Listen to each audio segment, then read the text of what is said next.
The judge denied bail for the 17-year-old seen in a social media post with what appeared to be a gun during the Brooklyn Day celebration. Now his attorney is basically saying there's no gun, so there's no case. Now we're not identifying that 17-year-old because he is charged right now in juvenile court, and it appears the case may stay there.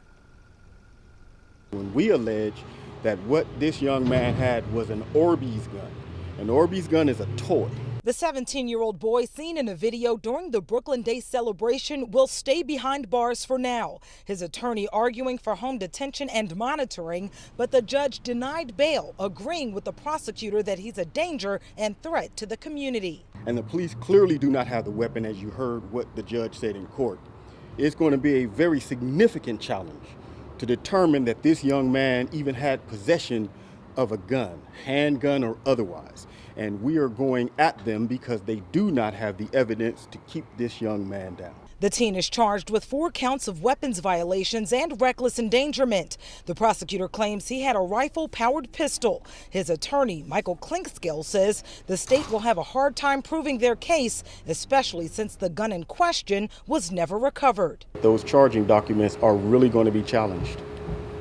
What do you mean by that? Well, the charging document is their case. We don't believe them.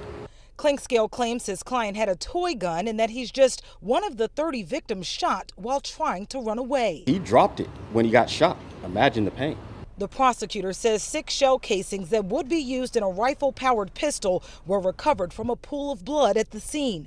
Clinkscale says that doesn't tie his client to the shooting. They said that these .223 caliber bullets could have come from a weapon similar to what the young man had, but the police don't have this. So what are they talking about? The teen, who lives near Brooklyn Homes with his mom, is headed into his senior year of high school. His attorney says he has no criminal history and claims he's a good kid. This is a very good kid. This kid has done nothing that the state has said.